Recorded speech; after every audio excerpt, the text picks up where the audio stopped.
नमस्कार दोस्तों, हमारे YouTube channel Shanu sir tutorials में आपका एक बार फिर से बहुत बहुत स्वागत है। आइए दोस्तों, हमारी PHP एंड MySQL ट्यूटोरियल की जो प्लेलिस्ट है उसको हम आगे बढ़ाते हैं। और दोस्तों, लास्ट वीडियो में हमने डिस्कस किया था कि कैसे हम डाटाबेस से डाटा को डिलीट करते हैं with the help of jQuery Ajax। आज हम एडिट के बारे में पढ़ने वाले हैं, कैसे हम डेटा को एडिट करेंगे jQuery Ajax की हेल्प से। तो दोस्तों, सबसे पहले मैं आपको बता देता हूं कि अगर आप मेरे चैनल पर नए हो तो पहले आप मेरे प्रीवियस वीडियो को आप देख लें, क्योंकि मेरी जो प्लेलिस्ट चल रही है PHP एंड MySQL उसके अंदर मैंने jQuery Ajax के अंदर काफ़ी सारे वीडियो बना करके अपलोड कर दिए। तो अगर आप मेरे चैनल पर नए हो तो मेरा आपसे एक रिक्वेस्ट है कि पहले आप मेरी प्लेलिस्ट पे जाओ। उस प्लेलिस्ट पे जैसे आप जाओगे तो प्लेलिस्ट के अंदर जो मैंने रिसेंटली वीडियो डाला था, delete data using jQuery Ajax with PHP and MySQL, ये डिलीट का है। ठीक है, डेटा डिलीट करने के बाद में मैंने यहाँ पे फेच करने वाला वीडियो भी डाल रखा है। उसके बाद डाटा कैसे इंसर्ट करते हैं तो मैंने इंसर्ट पढ़ा दिया आपको, jQuery Ajax की हेल्प से कैसे इंसर्ट करते हैं, कैसे हम सिलेक्ट करते हैं। ठीक है, और लास्ट जो वीडियो मैंने अपलोड किया था, कौन सा वीडियो अपलोड किया मैंने, डिलीट वाला। ठीक है, तो दोस्तों मेरे आपसे एक रिक्वेस्ट है कि पहले आप मेरे जो पुराने वीडियोज़ है उसको आप देखें, उसके बाद ही आप मेरे इस वीडियो को स्टार्ट करें, नहीं तो आपको कुछ भी समझ में नहीं आएगा। ठीक है, और तो आइए दोस्तों स्टार्ट करते हैं। तो आते हैं हम हमारे विजुअल स्टूडियो कोड में। ठीक है, ये हमारा एडिटर है। और सबसे पहले मैं आपको एक चीज़ बता देना चाहता हूँ कि अभी तक हमने जो चीज़ कर ली है उसका दोस्तों सबसे पहले हम एक डेमो देख लेते हैं कि क्या क्या हमने अभी तक कर लिया है। जैसे कि यहाँ पर आपको दिख रहा है कोई एक एड यूज़र फॉर्म मैंने बनाया है। यहाँ पे यूज़र जो भी डाटा ऐड करेगा वो बिना रिलोड किए नीचे जो मेरा डाटा है यहाँ पे वो डाटा क्या हो जाएगा, ऐड हो जाएगा। ठीक है, और डिलीट जैसे करते हैं तो वो डाटा ऑटोमेटिकली क्या हो जाएगा, यहाँ से डिलीट हो जाएगा। तो दोस्तों हमने ऐड, सिलेक्ट और डिलीट अभी तक पढ़ लिया और आज जो हम पढ़ने वाले हैं एडिट पढ़ने वाले हैं। अब एडिट पढ़ने वाले हैं तो उसके लिए दोस्तों सपोज मैं चाहता हूँ कि मेरा ये जो रिकॉर्ड है इस रिकॉर्ड को मुझे अपडेट करना है। अपडेट करने के लिए सबसे पहले तो मुझे यहाँ पे कोई एक्शन के अंदर कोई बटन वगैरह बनाना पड़ेगा। जी हाँ दोस्तों, बिल्कुल सही है। जैसे कि मैंने डिलीट के लिए एक बटन बनाया है, वैसे मैं किसके लिए बटन बनाने वाला हूँ, एडिट के लिए। ठीक है, तो एडिट के लिए बटन बनाने के लिए ये जो हमारा डाटा आ रहा है, ये जो हमारा डाटा आ रहा है दोस्तों, हमारी जो कस्टम फाइल मैंने बना रखी थी, जेएस फाइल है जिसका नाम है custom.js। अब हम चाहते हैं कि ये जो डेटा आ रहा है वहाँ पे हम एडिट का एक बटन वो ऐड कर दें। तो एडिट का बटन ऐड करने के लिए ये सबसे पहले देखते हैं कि डेटा कहाँ से आ रहा है। ये डेटा जहाँ ये डेटा जो आ रहा है हमारा, उसके अंदर हमने कौन कौन से फंक्शन बना रखे। ये जो फंक्शन है गेट ऑल डेटा, ये मेरा डाटाबेस से डाटा लेकर के आएगा, पर जो भी डेटा रहेगा उसको टेबुलर फॉर्मेट में मैनेज करने के लिए मैंने कौन सा फंक्शन बना रखा है यहाँ पे, मैनेज यूज़र का। ठीक है, तो मैनेज यूज़र पे जैसे कि आप देख रहे हो यहाँ पे TR TD वगैरह मैंने सब कुछ यहाँ पे बना रखा है। और दोस्तों जैसा कि मैंने यहाँ पे एक बटन बना रखा था, एक जो मेरा बटन बना हुआ है वो बटन किसके लिए वर्क कर रहा है, मेरा डिलीट के लिए। अब मैं चाहता हूँ कि डिलीट के साथ साथ में मुझे एडिट भी करना है। तो एडिट करने के लिए हमको सिंपली करना क्या है कि ये जो मैंने यहाँ पे TD क्लोज कर दिया था, इस TD को मैं यहाँ पे क्लोज नहीं करना चाहता हूँ, या फिर मैं इसी जस्ट पर्टिकुलर बटन के पास में मैं एक और बटन यहाँ पे ऐड कर लेता हूँ। ठीक है, मुझे यहाँ पे एडिट का क्या देना पड़ेगा, एक बटन देना पड़ेगा। तो एडिट का बटन देने के लिए जस्ट मेरा जो बटन है डिलीट का, उसी डिलीट बटन के पहले मैंने यहाँ पे एक और बटन ऐड कर दिया है। एक और बटन मैं यहाँ पे ऐड कर देता हूँ। ठीक है, एक और बटन मैंने यहाँ पे ऐड कर दिया। उस बटन के अंदर मैंने यहाँ पे क्लास दे दी है, मुझे वही क्लास रखना है। क्लास का नाम मैं यहाँ पे मेंशन कर देता हूँ, btn btn btn edit, btn edit. ठीक है, और यहाँ पर मैं इसकी क्लास बनूंगा। ये क्लास कौन सी बनेगी, जब मैं बटन पे कोई भी ऑपरेशन परफॉर्म करना चाहता हूँ। जैसे कि मैंने बटन पे क्लिक करा तो मुझे एडिट पे कोई भी कोड वगैरह करना है, तो उस बटन पे मैं कोई भी ऑपरेशन अगर परफॉर्म करना चाहता हूँ या कोई भी इवेंट में अगर परफॉर्म करूँगा तो उसकी क्लास के थ्रू परफॉर्म करूँगा। तो यहाँ पर मैंने एक बना दिया है btn एडिट करके। ठीक है, अब यहाँ पे हम लिख देते हैं, सिंपली क्या लिख दिया मैंने यहाँ पे, btn एडिट लिख दिया।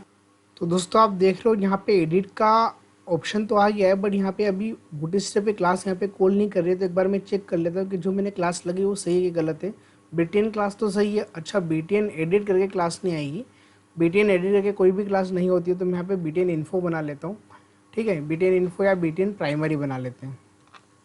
ठीक, ये बूटस्ट्रैप की प्रीडिफाइंड क्लास है। जैसे मैं इसको रिलोड करूँगा तो यहाँ पे दोस्तों देखो एडिट का ऑप्शन यहाँ पे आ चुका है। ठीक है दोस्तों, अब हम इसके अंदर जैसा कि आपको यहाँ पे दिख रहा है एडिट का बटन तो आ गया है, बट दोनों के बीच में थोड़ी सी स्पेस वगैरह हम दे देते हैं। स्पेस देने के लिए मैं चाहता हूँ कि जो मेरा लास्ट वाला बटन है, btn डेंजर जो है मेरा डिलीट वाला बटन है, यहाँ पर मैं एक और क्लास ऐड कर लेता हूँ कि मार्जिन करना है मुझे लेफ्ट से, कितना करना है, 2। ठीक है, तो जैसे मैंने मार्जिन लेफ्ट 2 किया, अच्छा 2 यहाँ पे प्रेस नहीं हुआ है अभी, मैंने MR तो लिख दिया था, मार्जिन लेफ्ट यहाँ पर मुझे 2 लिखना था। तो जैसे मैंने ML2 करा तो आप यहाँ पे देखोगे कि यहाँ पे दोनों के बीच में क्या आएगी, स्पेस आ चुकी है। दोस्तों ये मेरा व्यू तो पूरा बन चुका है कि मैंने यहाँ पे एडिट का बटन बना दिया। अब हम चाहते हैं कि जैसे ही मैं एडिट बटन पे क्लिक करूं तो इस रो का जो भी मेरा डेटा है वो ऊपर वाली टेक्स्ट फील्ड के अंदर ऑटोमेटिकली फिल हो जाना चाहिए। दोस्तों मैं आपको बता देता हूं कि मैंने जो एड यूज़र फॉर्म बनाया था ये मेरा एड के लिए भी वर्क करेगा और ये मेरा अपडेट के लिए भी काम करेगा, ठीक है।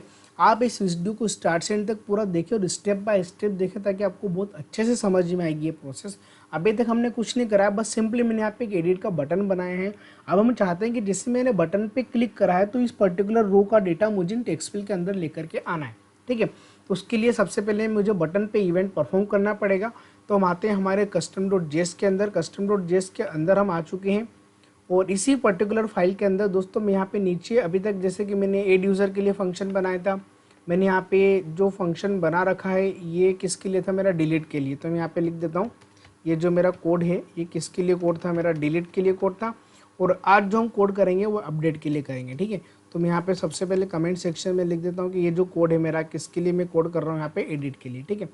अब हम ये देखते हैं कि किसके क्लिक पे मुझे अपडेट करना है, किसके क्लिक पे मुझे इस रो का डेटा लेकर के आना है। तो एडिट के क्लिक पे। तो ये जो मेरा बटन है इस बटन पे मैंने अभी आपको बताया था, इस बटन पे मैंने क्लास दे रखी है, उस क्लास का नाम क्या है, BTN एडिट। तो मैं इसी पर्टिकुलर बटन के क्लास के नाम पे एक्शन परफॉर्म करूँगा। तो यहाँ पे जैसे मैंने लिखा डॉलर, अब वहाँ पे क्लास है चूँकि मुझे डॉट का यूज़ करना पड़ेगा। तो BTN एडिट के क्लिक पे BTN एडिट के क्लिक पे, अच्छा इसको मैं एक काम करता हूँ, इसको मैं है ना और परफॉर्म करता हूँ बॉडी के ऑन क्लिक पे, बॉडी के ऑन। अब ये दोस्तों मैं बॉडी के ऑन क्लिक पे क्यों लिख रहा हूँ, अगर आपको ये समझना है तो अभी मैंने लास्ट वीडियो में भी मैंने आपको डिलीट के अंदर बताया था कि कैसे मैं हम बॉडी के ऑन क्लिक पे क्यों परफॉर्म करते हैं, मैं डायरेक्टली बटन के क्लिक पे कोड क्यों नहीं लगा रहा हूँ, ठीक है। तो अगर आपको समझना है तो आप मेरे लास्ट वीडियो में आप देख सकते हो, डिलीट में मैंने आपको अच्छे से समझा रखा है। तो अभी मैं सिंपली यहाँ पे करूँगा बॉडी के ऑन क्लिक पे, क्लिक इवेंट पे, ठीक है। किसके क्लिक पे, बटन, बटन का नाम क्या आएगा यहाँ पे BTN एडिट। क्लिक पे क्या बनेगा, यहाँ पे हमारा फंक्शन बनेगा, फंक्शन वर्क करेगा, ठीक है।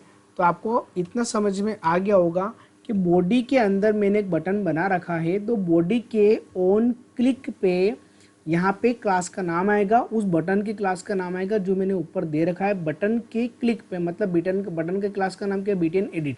तो जैसे मैं क्लिक करूँगा सबसे पहले तो मैं यहाँ पे अलर्ट करके देख लेता हूँ कि क्या मेरा फंक्शन वर्क कर रहा है कि नहीं कर रहा है, ठीक है। तो जैसे मैंने यहाँ पे अलर्ट किया, अब मैं इसको सिंपली रिफ्रेश करूँगा। जैसे मैंने बटन पे क्लिक करा तो दोस्तों यहाँ पे देखो अलर्ट आ चुका है, मतलब ये मेरा फंक्शन दोनों पे वर्क कर रहा है, ठीक है। ये जो मेरा कोड है मेरा सक्सेसफुली रन हो गया है। अब मैंने आपको क्या बोला था कि जब मैं बटन पे क्लिक करता हूँ तो मुझे इस रो का पूरा डेटा चाहिए। अब इस रो के डेटा के लिए मुझे एडमिन भी एक्सेस करना पड़ेगा, मुझे यहाँ पे ईमेल आईडी भी कॉल करना पड़ेगा, मुझे किसको एक्सेस करना पड़ेगा, यहाँ पे इन्फो को। और दोस्तों मैंने लास्ट वीडियो में आपको बताया था कि यहाँ पर मैंने डाटा एट्रीब्यूट सेट कर रखा है। ये जो हमारा TD है ना, जिस TD के अंदर मैंने दोनों बटन बना रखे उस TD के अंदर मैंने डाटा एट्रीब्यूट मैंने सेट करके रखा है। तो हम देखते हैं कि डाटा एट्रीब्यूट हमने कहाँ पे सेट करा है। तो उसी पर्टिकुलर TD के अंदर आपको जाना पड़ेगा, उसी TD के अंदर मैंने यहाँ पे डाटा एट्रीब्यूट सेट करके रखा है। अब डाटा एट्रीब्यूट क्या होता है तो मैंने आपको लास्ट वीडियो में बता रखा है, मैं यहाँ पे उसको डिस्कस नहीं करूँगा। बस यहाँ पे समझ लेना कि डाटा एट्रीब्यूट को हम किसी भी HTML के एलिमेंट के साथ में एम्बेड कर सकते हैं। और डाटा एट्रीब्यूट जो रहता है वो स्टैटिक वैल्यू को भी हम उसके अंदर असाइन कर सकते हैं, डायनेमिक वैल्यू को भी हम उसके अंदर असाइन कर सकते हैं, ठीक है। तो जो भी मेरी डाटाबेस की ID आ रही थी वो ID मेरी कहाँ पे आ चुकी है, डाटा एट्रीब्यूट के अंदर। अब इस डाटा एट्रीब्यूट से मैं इस वैल्यू को कैसे एक्सेस करूँगा, डाटा एट्रीब्यूट से वैल्यू को एक्सेस करने के लिए मुझे सिंपली यहाँ पे करना पड़ेगा कि डॉलर दिस, जिस बटन पे क्लिक करा है उसके लिए मैंने यहाँ पे लगा दिया दिस, मतलब जिस बटन पे मैंने क्लिक करा है उसका जो पेरेंट है, उसका पेरेंट कौन है, TD। ये जो बटन है, एक बटन किसके अंदर है, TD के अंदर। तो क्योंकि मुझे यहाँ पे TD को मैं क्यों एक्सेस कर रहा हूँ, क्योंकि उस TD के अंदर ही मैंने यहाँ पे डाटा एट्रीब्यूट सेट करके रखा है। आप ऊपर जाके एक बार वो देखोगे तो आपको जो डेटा एट्रीब्यूट दिख रहा है, ये डाटा एट्रीब्यूट जो मैंने यहाँ पे एट्रीब्यूट दे रखा है किसके अंदर दे रखा है, TD के अंदर। तो जिस बटन पे मैंने क्लिक करा है उस बटन का पेरेंट कौन है, यहाँ पे TD। और इस TD से मुझे क्या लेना है, मुझे डाटा एट्रीब्यूट की वैल्यू लेना है। तो उसके लिए फंक्शन कौन सा है, उसके लिए यहाँ पे डाटा, और उसके एट्रीब्यूट का नाम दोस्तों क्या दे रखा मैंने यहाँ पे ATTR दे रखा था। क्या दे रखा था मैंने यहाँ पे ATTR। तो जैसे मैं ATTR को गेट करूँगा तो ये जो भी वैल्यू रहेगी ये वैल्यू मेरे पास इजीली वेब पे मुझे गेट हो जाएगी। ठीक है, तो यहाँ पर मैंने सिंपली क्या लिखा है, यहाँ पे उस एट्रीब्यूट का मैंने नाम दिया। अब ये जो कोडिंग मैंने करी है इसका मतलब ये होता है कि जिस बटन पे क्लिक करा है उसका पेरेंट मतलब टीडी के अंदर से मुझे डाटा एट्रीब्यूट की वैल्यू को गेट करना है, तो उसके लिए फंक्शन कौन सा होता है, डाटा। और यहाँ पे एट्रीब्यूट जो मैंने ATTR दिया है उसका आपको यहाँ पे नाम मेंशन करना पड़ेगा। तो ये क्या मुझे ला करके देगा, ये मुझे उस पर्टिकुलर रो का आईडी ला करके देगा। ठीक है, जो मैंने value.id करके जो मैंने ऊपर लिखा ना, यहाँ पे value.id जो लिखा है ना, ये मेरा रो का आईडी है। तो ये मुझे उस रो का आईडी प्रोवाइड करके एक वेरिएबल के अंदर, हम उसको एक वेरिएबल बना दिया मैंने आईडी, इसके अंदर मैं उसका रो का आईडी यहाँ पे और असाइन कर लेता हूँ। मैं इसको सिंपली क्या करता हूँ, अलर्ट करके भी देख लेता हूँ। तो जिस पर्टिकुलर रो पे मैं क्लिक करूँगा, अगर मैंने इस पर क्लिक करा है ना, तो इस पर्टिकुलर रो का आईडी क्या है, 1 है। और इस पर मैं क्लिक करूँगा तो इस पर्टिकुलर रो का जो भी डाटाबेस में आईडी रहेगा वो मुझे यहाँ पे गेट हो जाएगा। अब जैसे मैंने इस पर क्लिक करा तो आपको रो आईडी कितना मिल गया, 1 मिल गया। इस पर्टिकुलर रो पे बटन पे क्लिक करो तो रो आईडी कितना मिल रहा है, 2। मतलब हमारा सबसे बड़ा काम तो हो चुका है कि जिस भी रो को मुझे अपडेट करना है उस पर्टिकुलर रो का आईडी मैंने यहाँ पे गेट कर लिया है। दोस्तों आई होप इतना आपको समझ में आ गया होगा। ये प्रोसेस मैंने आपको लास्ट वीडियो में भी बताई थी, फिर भी मैंने आपको एक बार यहाँ पे बता दी है। ठीक है, अब हम चाहते हैं कि रो का आईडी तो मैंने निकाल लिया। अब इस बटन के क्लिक पे मुझे इस नेम की, इस टीडी के अंदर जो मेरा एडमिन है इसको मुझे गेट करना है, इस पर्टिकुलर टीडी की ईमेल आईडी मुझे गेट करना है और इस पर्टिकुलर टीडी की मुझे इन्फो गेट करना है। ठीक है, तो दोस्तों हम चाहते हैं कि जैसे मैंने बटन पे क्लिक करा है तो बटन के क्लिक पे सबसे पहले मुझे नेम को गेट करना है। आप अब समझना जो मैं कोड लिखने वाला हूँ। ठीक है, तो उसके लिए सिंपली मुझे यहाँ पे लिखना पड़ेगा डॉलर। यहाँ पर मैंने लिखा जिस बटन पे मैंने क्लिक करा है ना, मतलब दिस बटन के पेरेंट, बटन का पेरेंट कौन है यहाँ पे, टीडी। बटन का पेरेंट कौन है, टीडी। मतलब इस टीडी तक तो मैं आ चुका हूँ। और इसका प्रीवियस टीडी कौन सा है, ये वाला। इसका प्रीवियस टीडी कौन सा है, ये वाला। तो इसके प्रीवियस टीडी पे जाने के लिए मुझे यहाँ पे prev नाम के फंक्शन का यूज़ करना पड़ेगा कि इस टीडी का जो प्रीवियस, जो पहला वाला है, इसकी वैल्यू को गेट करके दे देगा। जबकि मुझे इसकी वैल्यू को गेट नहीं करना है, मुझे इसका भी प्रीवियस की वैल्यू मुझे लेकर के आना है। तो उसके लिए मुझे यहाँ पे लिखना पड़ेगा उसका जो प्रीवियस है टीडी है ना, उसका भी मैंने प्रीवियस निकाला। मतलब इसका भी प्रीवियस मतलब ईमेल आईडी, तो यहाँ पे मैंने टीडी लिखा है। ठीक है, और उसका भी प्रीवियस, क्योंकि मुझे यहाँ पे इसकी वैल्यू को मुझे गेट करना है एडमिन को, तो उसका प्रीवियस जो भी मैं बनाऊंगा तो उसके लिए मैंने अगेन फंक्शन लिखा। तो उस पर्टिकुलर टीडी तक हम यहाँ पे पहुँच चुके हैं। एक बार मैं आपको समझा देता हूँ। डॉलर दिस मतलब बटन का पेरेंट कौन है, टीडी।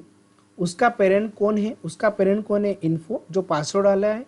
उसका प्रीवियस कौन है, ईमेल आईडी। और उसका प्रीवियस कौन है, टीडी। मतलब इस टीडी तक तो मैं आ चुका हूँ। अब इस टीडी के अंदर क्या लिखा हुआ है, कोई टेक्स्ट लिखा हुआ है। तो इस टीडी के अंदर की वैल्यू को, अगर मुझे टीडी के अंदर का जो भी टेक्स्ट है अगर मुझे इसको गेट करना है तो उसके लिए मुझे यहाँ पे सिंपली क्या लिखना पड़ेगा, टेक्स्ट, है ना। ये फंक्शन होता है jQuery का, इसीलिए jQuery थोड़ा सा इजी रहता है। दोस्तों मैं भी आपसे एक रिकमेंडेशन करता हूँ कि प्लीज़ आप jQuery एजाक्स को काफ़ी अच्छे से पढ़ें। ये आपके डेवलपमेंट को बहुत फास्ट कर देगा और बहुत ही ईजी वे पे आपको बना देगा। मतलब डेवलपमेंट के काफ़ी सारे सोर्स इसके अंदर अवेलेबल हैं, बहुत सारे फंक्शन इसके अंदर अवेलेबल है, जिससे हम हमारे डेवलपमेंट को कम टाइम में और अच्छा खासा काम हम jQuery एजाक्स की हेल्प से हम इसके अंदर कर सकते हैं। ठीक है, तो आई होप इतना ये लाइन का कोड आपको समझ में आ गया होगा। ठीक है, तो इससे मुझे क्या मिलेगा, इससे मुझे मिलेगा एडमिन। क्या मिलेगा मुझे इससे, एडमिन। तो एक बार इस एडमिन को मैं नेम नाम के वेरिएबल में असाइन कर लेता हूँ और इसको मैं सिंपली यहाँ पे अलर्ट करके देख लेता हूँ क्या मेरा नेम मतलब क्या है, मेरा एडमिन आ रहा है कि नहीं आ रहा है। जिससे मैंने इसको यहाँ पे रिफ्रेश किया, रिलोड करूँगा तो जैसे आप बटन पे क्लिक करेंगे तो सिंपली मेरे पास क्या आ चुका है, एडमिन। और इस पर क्लिक करूँगा तो इसके अंदर क्या आ रहा है, यहाँ पे शानू। मतलब दोनों रो के जो सेकंड कॉलम है उसकी वैल्यू मैंने यहाँ पे गेट कर ली। ठीक है, अब मुझे नेम तो मैंने गेट कर लिया, अब मुझे ईमेल आईडी गेट करना। तो सिंपली करना क्या है कि ये जो मैंने प्रीवियस निकाला था ना, इसका एक प्रीवियस मैं यहाँ से हटा दूंगा। ठीक है, तो इसी पर्टिकुलर कोड को, इसको मैं अलर्ट को मैं यहाँ पे कमेंट कर लेता हूँ। इसको मैंने सिंपली कॉपी किया, है ना। और दोस्तों देखो, अब सपोज जैसे कि मुझे ईमेल आईडी निकालना है, तो ईमेल आईडी निकालना है तो मुझे एक प्रीवियस यहाँ से हटा देना है, एक प्रीवियस हटा देना। इसका मतलब क्या हुआ है, डॉलर दिस मतलब बटन का पेरेंट कौन है, टीडी। टीडी का पेरेंट कौन है, पासवर्ड, सॉरी उसका प्रीवियस कौन है, पासवर्ड, उसका प्रीवियस कौन है, ईमेल आईडी। तो ईमेल आईडी का टेक्स्ट यहाँ पे निकल जाएगा और यहाँ पे इसको मैंने एक ई आईडी नाम के वेरिएबल के अंदर असाइन कर लिया और यहाँ पर मुझे दो टीडी, दो प्रीवियस का कोड मुझे यहाँ से रिमूव करना पड़ेंगे। इसका मतलब क्या होता है, बटन का पेरेंट कौन है, टीडी, और उसका प्रीवियस कौन है, जैसे कि बटन है, इस बटन का पेरेंट कौन है, टीडी, और टीडी का जस्ट प्रीवियस कौन सा है, मेरा पासवर्ड। तो पासवर्ड की भी वैल्यू मुझे यहाँ पे गेट करके दे देगा, उसको मैं एक वेरिएबल के अंदर क्या करता हूँ, असाइन कर लेता हूँ। ठीक है, तो मेरे पास नेम भी आ चुका है, मेरे पास ईमेल आईडी भी आ चुका है, मेरे पास क्या आ चुका है, पासवर्ड। अब ये जो मेरे पास वैल्यू आ चुकी है, इन वैल्यू को मुझे कहाँ पे असाइन करना है, इन टेक्स्ट फील्ड के अंदर, इन टेक्स्ट फील्ड के ऊपर अंदर। ठीक है, तो इन टेक्स्ट फील्ड के अंदर मुझे असाइन करने के लिए सबसे पहले मुझे इस टेक्स्ट फील्ड का आईडी को गेट करना पड़ेगा और मैं यहाँ पे देख लेता हूँ इस टेक्स्ट फील्ड का आईडी क्या है। इसके लिए मुझे जाना पड़ेगा मेरे पेज के, कौन सा पेज है, मेरा एड यूज़र नाम का जो मेरा पेज है, और यहाँ पर जो मैंने फॉर्म बना रखा है ये मेरा फॉर्म है। इस फॉर्म के अंदर जो मेरी इनपुट फील्ड है उस पर्टिकुलर पहली जो इनपुट है उसका आईडी क्या है, टीएक्सटी नेम। तो टीएक्सटी नेम को मैं सिंपली यहाँ पे क्या करूँगा, डॉलर ऑफ, अब चूंकि आईडी है तो उसके लिए मुझे हैश लगाना पड़ेगा, डॉट। अब मुझे उस टेक्स्ट फील्ड के अंदर मुझे ये जो मैंने एडमिन गेट किया है ना, इसको मुझे इस टेक्स्ट फील्ड के अंदर असाइन करना है। उसके लिए मुझे यहाँ पे कौन सा फंक्शन यूज़ करना पड़ेगा, वेल, क्योंकि टेक्स्ट फील्ड के अंदर हम जो कुछ भी लिखते हैं ना वो एज ए क्या कहलाती है, हमारी वैल्यू कहलाती है। इसलिए मैंने यहाँ पे कौन सा फंक्शन यूज़ किया, वेल, और वेल के अंदर क्या असाइन कर दिया, वो वेरिएबल जो मैंने ऊपर बना रखा था। कौन सा वेरिएबल था, नेम। अब नेम के पास जो भी वैल्यू आएगी वो कहाँ चली जाएगी, मेरी टेक्स्ट फील्ड के अंदर। एक बार देख लेते हैं हम इसको रन करके।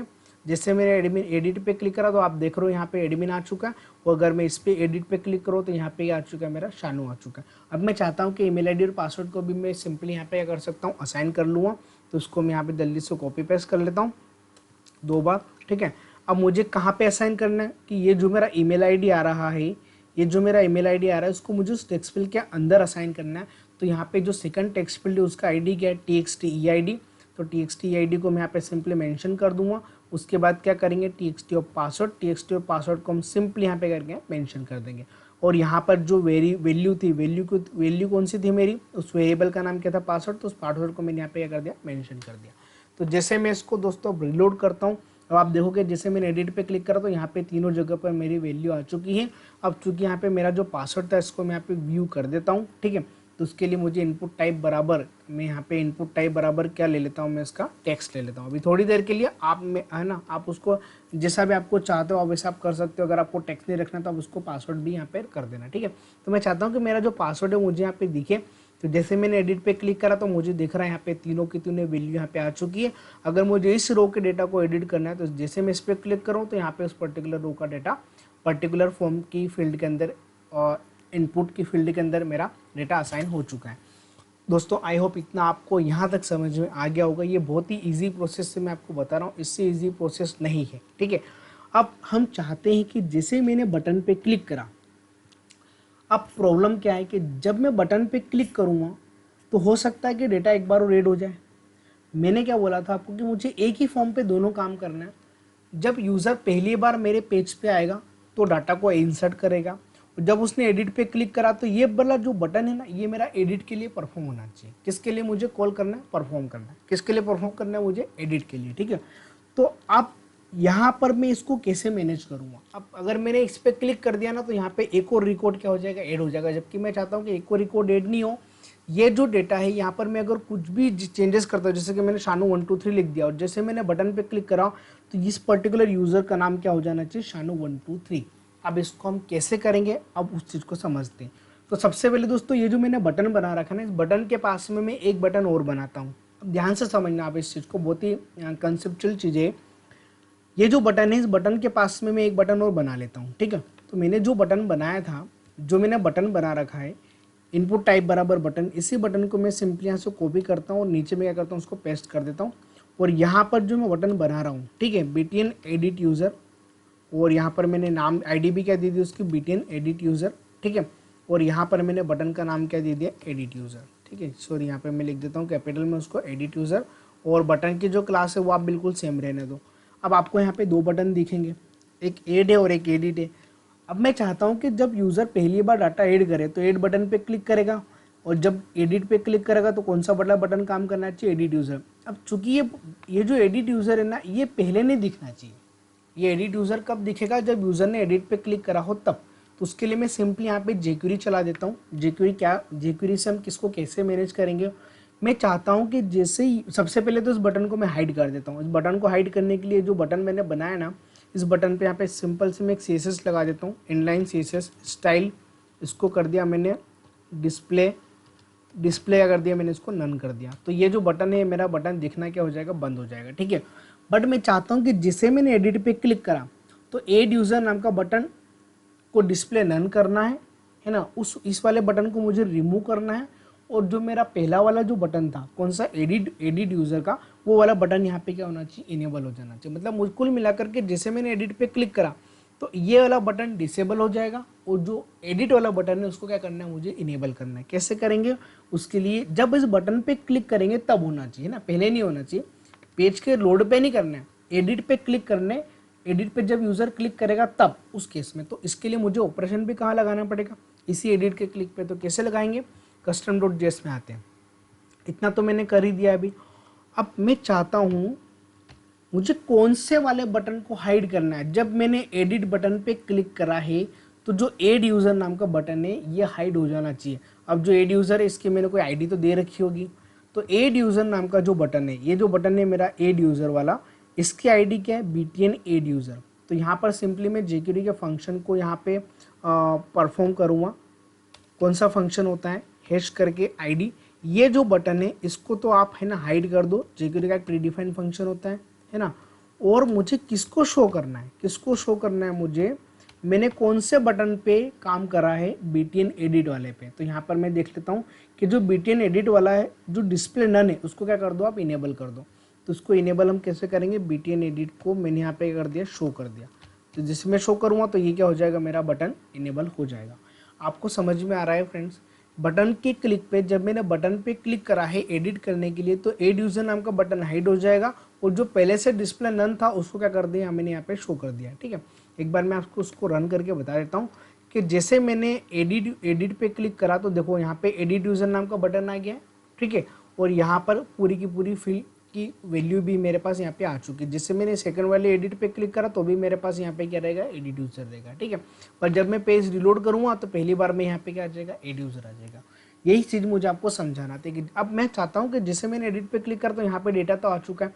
अब सिंपली करना क्या है कि एडिट के क्लिक पे मुझे ऑपरेशन परफॉर्म करना है। जब यूज़र एडिट पे क्लिक करेगा तो jQuery एजाक्स की हेल्प से मुझे इनकी वैल्यू को गेट करना है और इनकी वैल्यू को गेट करके मुझे करना है सिंपली अपडेट क्वेरी चला करके डेटा को मुझे अपडेट करना है, ठीक है। अब हमारा काम कौन से बटन पे काम करेगा, इस पर्टिकुलर बटन पे। तो इस बटन पे मुझे ऑपरेशन परफॉर्म करना है। तो इस बटन का आईडी क्या है, बटन का आईडी क्या है, btn एडिट यूज़र। तो custom.js में आता हूँ। custom.js में दोस्तों सबसे पहले तो मैं यहाँ पे कर लेता हूँ। अच्छा, एक चीज़ और मैं आपको बता देता हूँ कि मेरे पास अपडेट करने के लिए अपडेट क्वेरी में मैं नेम तो पास कर दूंगा, ईमेल आईडी भी पास कर दूंगा, पर इन्फो ही पास कर दूंगा। बट मुझे कौन सी रो को अपडेट करना है, उस रो का आईडी तो मैंने यहाँ पे कहीं दिया ही नहीं है। जैसा कि नीचे रो का आईडी 1 है तो मुझे यहाँ पर रो का आईडी भी तो देना पड़ेगा ना। अपडेट क्वेरी के अंदर क्या होता है, अपडेट टेबल का नाम, सेट कॉलम के नाम, और वहाँ पर हम क्या चलाते हैं, वेयर कंडीशन चलाते हैं, वेयर आईडी इक्वल टू ये। तो यहाँ पर मैंने कोई आईडी तो गेट ही नहीं करी है। तो उस आईडी को मुझे ऐसा करना है कि आईडी यहाँ नहीं दिखना चाहिए, आईडी यहाँ पर मुझे नहीं दिखाना है। बट इस पर्टिकुलर फॉर्म के अंदर जैसा कि यूज़र का डाटा दिख रहा है ना आपको, यहाँ पे यूज़र की आईडी भी आना चाहिए। तो उसके लिए मैं हिडन फील्ड का यूज़ करूँगा। किसका यूज़ करूँगा मैं, हिडन फील्ड का। तो ये जो मैंने फॉर्म बना रखा था, इसी फॉर्म के अंदर मैं ऊपर जस्ट सबसे टॉप पे यहाँ पर एक फील्ड बना देता हूँ, इनपुट टाइप बराबर हिडन, इनपुट टाइप बराबर हिडन, ठीक है। और हिडन फील्ड का मैंने यहाँ पे आईडी दे दिया, हिडन फील्ड का मैंने यहाँ पे आईडी दे दिया। कौन सा आईडी दे दिया मैंने, txt आईडी, ठीक है। और दोस्तों यहाँ पर मैंने वैल्यू वगैरह कुछ भी नहीं दी है, अभी मैंने वैल्यू वगैरह यहाँ पर कुछ भी नहीं दिया। अब मैं चाहता हूँ कि जैसे मैंने बटन पे क्लिक करा, जैसे मैंने एडिट पे क्लिक करा, तो मुझे इस रो की आईडी तो मैंने निकाल ली थी। इस रो की आईडी मैंने कैसे निकाली थी, custom.js के अंदर सबसे पहले मैंने आपको ये वाली आईडी मैंने निकाल के बताई थी। तो ये आईडी क्या लेकर के आ रही थी, रो आईडी लेकर के आ रही थी। तो इस आईडी को मुझे असाइन करना है, ये जो आईडी है, ये जो रो आईडी, इस रो आईडी को मुझे कहाँ असाइन करना है, उस हिडन फील्ड के अंदर। तो सबसे पहले मैं यहाँ पे क्या करूँगा कि जैसे कि मैंने यहाँ पे वैल्यू वगैरह सब कुछ निकाल ली थी ना, ऐसे मैं यहाँ पे डॉलर करके यहाँ पर मैं उस हिडन फील्ड का आईडी देता हूँ। हिडन फील्ड का आईडी मैंने किस नाम से बनाया, मैंने यहाँ पे txt आईडी। तो इस इनपुट के अंदर इस इनपुट के अंदर मुझे क्या रखना है, मुझे क्या रखना है, आईडी रखना है। तो आप देखोगे तो अभी तो जैसे मैं इसको रिलोड करूँगा ना, तो आपको यहाँ पे देखो दोस्तों, मैं आपको इंस्पेक्ट करके बताता हूँ कि यहाँ पे आपको इनपुट एलिमेंट तो दिख जाएगा हिडन नाम का, ठीक है। यहाँ पे आप देख रहे हो इनपुट टाइप बराबर हिडन दिख रहा है, बट यहाँ पर आपको कोई भी वैल्यू वगैरह नहीं दिख रही उस हिडन फील्ड के अंदर। पर जैसे ही मैंने यहाँ पे एडिट पे क्लिक करा, जैसे मैं एडिट पे क्लिक करूँगा तो यहाँ पे आप देखो कि उस हिडन इनपुट फील्ड के अंदर एक और वैल्यू कौन सी आ चुकी है, 1। मतलब मेरे पास उस पर्टिकुलर रो का आईडी यहाँ पर हिडन फील्ड के अंदर आ चुका है, ठीक है। ये प्रोसेस भी आपको समझ में आ गई होगी कि हिडन फील्ड का यूज़ मैंने क्यों करा है। आप अभी हिडन फील्ड के अंदर वैल्यू तो पास करके देख लो, आगे मैं आपको बताऊंगा कि मुझे हिडन फील्ड की रिक्वायरमेंट क्यों लगी, ठीक है। अब फाइनली हमको क्या करना है कि जैसे मैंने एडिट बटन पे क्लिक करा है, जैसे मैं एडिट बटन पे क्लिक करूँ तो इस पर्टिकुलर रो का, इस इनपुट फील्ड का जितना भी डेटा है, इस फॉर्म का जितना भी डेटा है, फॉर्म का डेटा कौन कौन सा है, नेम है, ईमेल आईडी, पासवर्ड है, और एक और कौन सी आईडी है, कौन सी आईडी जो मैंने किसके अंदर दे रखी, हिडन फील्ड के अंदर। तो मुझे चार डेटा कौन सा है, एक आईडी, एक नेम है, एक ईमेल आईडी और एक और क्या होता है, पासवर्ड। इन चारों डेटा को मुझे jQuery अजाक्स की हेल्प से दूसरे पेज में सेंड करना है।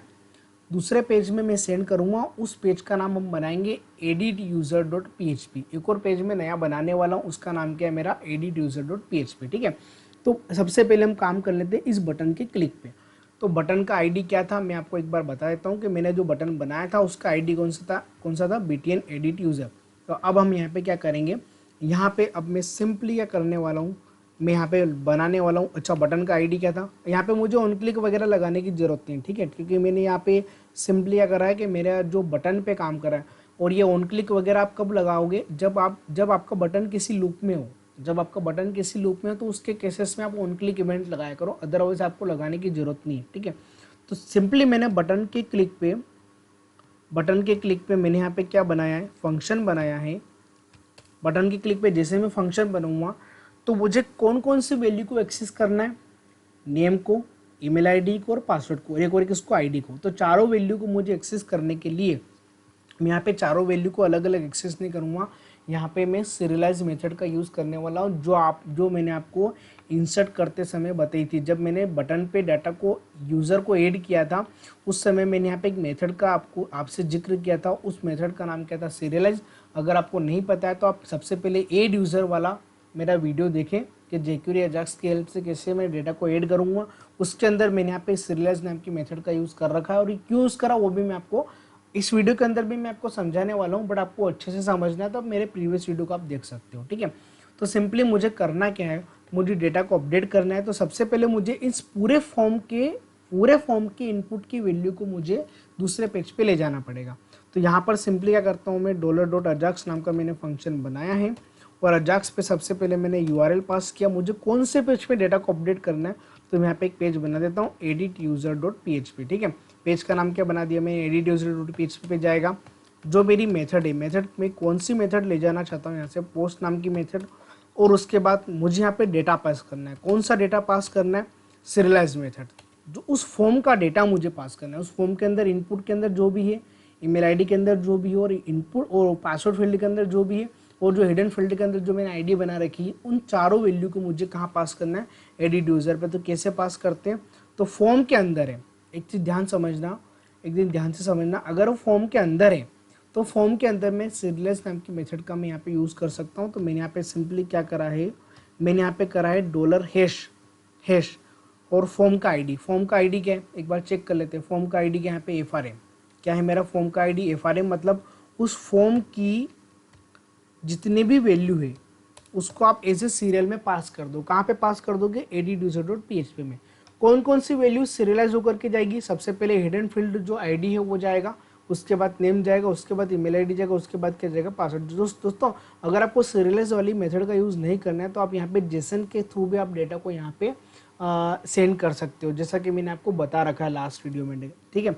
तो आप वो भी कर सकते हो, बट अगर आपको फॉर्म के जितना भी डेटा उनको आपको 1 by 1 पास करना है तो सबसे इजी प्रोसेस रहती है, आप सीरियलाइज का यूज़ करो, आपको कुछ भी करने की ज़रूरत नहीं पड़ेगी, ठीक है।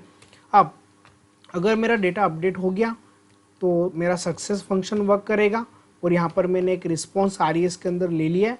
और इस RES को मैं अभी कुछ नहीं करने वाला हूँ। सबसे पहले तो मैं फंक्शन बना लेता हूँ, पेज बना लेता हूँ। कौन सा पेज बना लेता हूँ? edituser.php। तो सिंपली हमको यहाँ पे edituser करके एक नया पेज बनाना पड़ेगा। तो उस पेज को बनाने के लिए हम यहाँ पे सबसे पहले मैं एक नई फाइल बना लेता हूँ, Ctrl+S, सेव कर लेते हैं PHP jQuery ajax के अंदर। फाइल का नाम क्या था? edituser.php करके मैंने पेज बना लिया। अब दोस्तों यहाँ पर सिंपली मुझे एडिशन का कोड ही पूरा करना है। तो मैं यहाँ पे मैंने जो डेटाबेस कनेक्टिविटी वगैरह कर रखी थी वो मैं बार बार नहीं करके बताऊँगा आपको। उसके लिए इंसर्ट यूज़र नाम का जो पेज था, इसी को मैं सिंपली ना यहाँ से पूरा कॉपी कर लेता हूँ। तो ये मेरे डेटाबेस कनेक्टिविटी का कोड तो हम कॉपी पेस्ट कर ही सकते हैं, क्योंकि इतना तो हमने पढ़ लिया है कम से कम कि डेटाबेस कनेक्टिविटी हम कैसे उसके अंदर परफॉर्म करते हैं PHP के अंदर। ठीक है, तो ये था मेरा PHP_YouTube मेरे डाटाबेस। और यहाँ पर मैंने सिंपल से एरर हैंडलिंग लगा रही है कि अगर मेरी डाटाबेस में कोई भी एरर आती है तो उसके केसेस में यहाँ पे क्या करेगा, फंक्शन एरर जनरेट करके आपको दे देगा। ठीक है, अब क्या करना है, अब ध्यान से समझना कि जब मैंने custom.js के अंदर मैंने अजाक्स को बोला है कि आपको एडिट यूज़र पे जाना है और आपको क्या लेके जाना है, फॉर्म का पूरा डेटा लेकर के जाना है। तो फॉर्म के डेटा में कौन कौन सा डेटा आ रहा है? अब सबसे पहले तो क्या रहा है, हिडन फील्ड के अंदर मैंने आईडी के अंदर हिडन फील्ड के अंदर मैंने वैल्यू भी पास कर रखी है, जो मैंने आपको करके बताई है। उसके बाद इनपुट फील्ड का नेम वाली फील्ड का डेटा भी लेके जाना है। उसके बाद मुझे ईमेल आईडी फील्ड का भी डेटा लेके जाना है। उसके बाद क्या लेके जाना है, मुझे पासवर्ड। तीनों को हम चारों को यहाँ पे कैसे एक्सेस करेंगे? चारों को एक्सेस करने के लिए सिंपली मुझे यहाँ पे करना पड़ेगा $_post। सबसे पहले आईडी का नाम क्या है? मैंने यहाँ पे आईडी का नाम दिया है कि नहीं दिया है? यहाँ पर मैंने इनपुट टाइप बराबर हिडन बनाई थी ना, तो यहाँ पर मैंने उसका नाम नहीं दे रखा है। तो यहाँ पे सबसे पहले मुझे क्या देना पड़ेगा, यहाँ पे नाम। और नाम क्या दे दिया मैंने? txt id कर दिया। ठीक है, आईडी और नाम ऑलमोस्ट मेरा सेम है, बट मैं ध्यान से समझना, मैं आईडी के थ्रू गेट नहीं कर रहा हूँ। अब मुझे किसके थ्रू डाटा लेना है, क्योंकि इसके अंदर इसकी वैल्यू के अंदर ऑलरेडी डेटा रखा हुआ है। इसकी वैल्यू के अंदर ऑलरेडी डेटा रखा हुआ है। तो उसकी वैल्यू को अगर मुझे गेट करना है तो मैं सिंपली कौन से एट्रीब्यूट से मैं गेट करता हूँ? नेम एट्रीब्यूट से। ठीक है, तो यहाँ पर जो मैंने txt id लिखा है, इस txt id को मैं यहाँ पे लिख देता हूँ। तो ये क्या लेकर के आएगा? आईडी। इस हिडन फील्ड के अंदर जो भी आईडी रखी है उस आईडी को मैं यहाँ पे एक वेरिएबल के अंदर ले लेता हूँ। ठीक है, वेरिएबल के अंदर मैं इसको असाइन कर लिया। अब ऐसे ही मैं इसको सिंपली कॉपी पेस्ट करूँगा। और क्या क्या लेके आना है मुझे? अब सेकंड फील्ड में मुझे कौन सी वैल्यू लेके आना है? मुझे नेम की वैल्यू लेके आना है। जो इनपुट जो नेम है ना, इनपुट नेम, उसकी वैल्यू मुझे लेकर के आना। तो इस फील्ड का नाम क्या है? इस फील्ड का नाम भी हम जल्दी से देख लेते हैं। नाम क्या है? txt name. तो यहाँ पर मैं जो लिख रहा हूँ txt नेम है ना, अब मैं नेम का यूज़ कर रहा हूँ। ठीक है, PHP पे आईडी और क्लास का यूज़ नहीं करना है। किसका यूज़ करेंगे? नेम एट्रीब्यूट का। यहाँ पर txt id रहेगा, यहाँ पे txt id रहेगा। और लास्ट में क्या करना है हमको? यहाँ पे txt पासवर्ड। इसको मैंने सिंपली यहाँ से कॉपी करके क्या कर रहा है, मैंने इसको यहाँ पे पेस्ट किया। अब मैं यहाँ पे आईडी आएगी, आईडी के बाद क्या आ जाएगा? नेम आ जाएगा। और नेम के बाद क्या आ जाएगा? मेरा ईमेल आईडी आ जाएगा। और ईमेल आईडी के बाद क्या आ जाएगा? लास्ट में मेरा क्या आ जाएगा? पासवर्ड। ठीक है, अब दोस्तों मैंने इतना कर दिया। अब सिंपली मुझे यहाँ पे क्वेरी चलाना है। उस क्वेरी का नाम है क्वेरी नाम के फंक्शन का नाम क्या? MySQL_query। और यहाँ पे सबसे पहले पास करेंगे हम कनेक्शन ऑब्जेक्ट पास करेंगे। ठीक है, और यहाँ पे हमको सिंपल से क्वेरी चलाना है, अपडेट करना है टेबल का नाम के यूज़र, जहाँ पे सेट क्या करना है, क्या क्या सेट करना है, एक बार मैं डेटाबेस के अंदर टेबल देख लेता हूँ। सबसे पहले मुझे आईडी तो मुझे अपडेट करने की जरूरत नहीं, नेम का डेटा अपडेट करना पड़ेगा। तो सबसे पहले कॉलम का नाम क्या आएगा? नेम। और नेम की जगह पर क्या अपडेट हो जाएगा? जो भी मेरी लेटेस्ट वैल्यू रहेगी वेरिएबल के अंदर, उस वेरिएबल का नाम मैंने यहाँ पे इजीली पास कर दिया। उसके बाद क्या अपडेट करना है? Email ID. तो जो भी ईमेल आईडी कॉलम का नाम है, और यहाँ पर मुझे वेरिएबल कौन सा देना पड़ेगा? EID। ठीक है, $EID। और लास्ट में मुझे क्या पास करना पड़ेगा? यहाँ पे वेरिएबल कौन सा, मेरे कॉलम का नाम क्या है? पासवर्ड। तो मुझे यहाँ पे क्या लिखना पड़ेगा? पासवर्ड। ठीक है, और पासवर्ड की जगह पर वेरिएबल का नाम क्या है? मैं इसको मिनिमाइज कर देता हूँ। वेरिएबल का नाम भी क्या है? मेरा पासवर्ड ही है। तो जो भी लेटेस्ट वैल्यू रहेगी, जो भी अपडेटेड वैल्यू रहेगी, वो मेरी यहाँ पे अपडेट हो जाएगी। ठीक है, तो ये मेरी क्वेरी तो सक्सेसफुली वर्क करेगी। पर मैंने आपको बोला था कि कौन सी रो को मुझे अपडेट करना है, तो उस रो का आईडी मैंने हिडन फील्ड से कहाँ पे गेट कर लिया? $ID के अंदर। तो इसके अंदर जो भी मेरी आईडी रहेगी, इसको मुझे यहाँ पे सिंपली पास करना पड़ेगा किसके अंदर? वेयर के अंदर। वेयर ID इक्वल टू क्या आ जाएगा? $ID। ठीक है दोस्तों, ये हमारी क्वेरी सक्सेसफुली वर्क करेगी। अगर मेरा एक भी रो, अगर मेरी डाटाबेस में एक भी रो अगर मेरी अपडेट होती है, तो उसको हम कैसे गेट करते हैं? उसको गेट करने के लिए फंक्शन होता है MySQL i_affected अंडरस्कोर रोज, ठीक है। अगर मेरा एक भी रो अगर अपडेट हुआ है ना, अगर मेरा एक भी अपडेट हुआ है तो इसका जो भी रिजल्ट आएगा उसको मैं रो के अंदर क्या करता हूँ, असाइन कर देता हूँ। अब मैं आपको बताता हूँ कि अगर मैंने एक भी रो को अपडेट किया है, एक भी रो के किसी भी कॉलम को अगर मैं अपडेट करता हूँ तो MySQL इफेक्टेड रो कम से कम 1 लेकर के आता है। कितना लेकर के आता है, 1 लेके आता है। उस 1 को मैंने कहाँ साइन कर लिया, डॉलर रो के अंदर। अब मैं यहाँ पे सिंपल सी कंडीशन बना देता हूँ कि अगर मेरा रो पे 1 है, अगर मेरा रो पे क्या है, 1 है, तो सिंपली मेरा डेटा मुझे अपडेट करना है। क्या करना है, मुझे मेरा डेटा को सिंपली अपडेट करना है। डेटा को सिंपली अपडेट करने के लिए सॉरी, अपडेट नहीं करना है मुझे, सॉरी मैंने आपको गलत बोल दिया। अगर रो के अंदर 1 है तो मुझे यहाँ पे एक मैसेज पास करना है कि डाटा सक्सेसफुली अपडेटेड, ठीक है। अदरवाइज कहाँ जाएगा, वो एल्स में जाएगा, और एल्स में मैं यहाँ पे एक मैसेज दे देता हूँ कि no record update, no record update. हालांकि एल्स की हमको जरूरत नहीं पड़ेगी, पर फिर भी मैंने यहाँ पे दे दिया।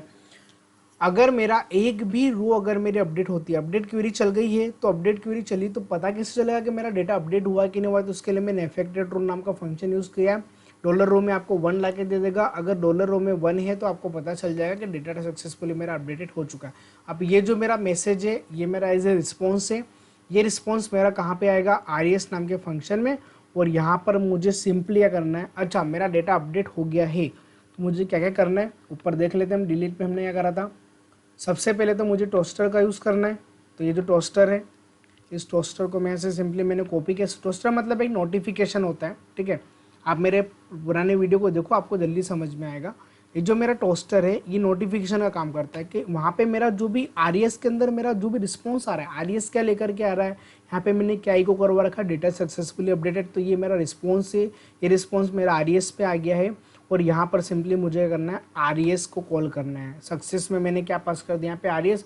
अगर आपको RES समझने में प्रॉब्लम आ रही है तो आप यहाँ पे सिंपल सा मैसेज दे सकते हो कि अपडेट सक्सेसफुली, है ना।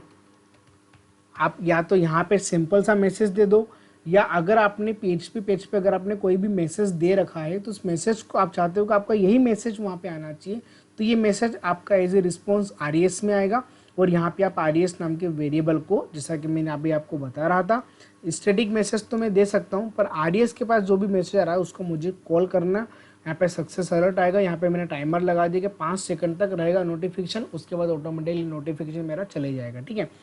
और डेटा अपडेट हो गया है ना। अपडेट होने के बाद मैं चाहता हूँ कि जो नीचे अपडेशन मुझे यहाँ पर भी दिखना चाहिए। कहाँ पे दिखना चाहिए, यहाँ पर मुझे अपडेशन दिखना चाहिए। तो ये डेटा कहाँ से आ रहा है, ये डेटा मेरा जो आ रहा है उसका फंक्शन का नाम है मेरा, कौन सा फंक्शन है, गेट ऑल डेटा। तो मैं जो डेटा फेच करने वाला है, जो मेरा जिससे मेरा डेटा फेच होकर के आ रहा है, उसी फंक्शन को मैं यहाँ पे कॉल भी कर देता हूँ। तो यहाँ पर मेरा दोनों काम हो जाएगा, मेरा नोटिफिकेशन भी आ जाएगा और यहाँ वापस से मेरा गेट ऑल डेटा, मतलब ये जो नीचे का रिजल्ट है क्या हो जाएगा, मेरा अपडेट हो जाएगा।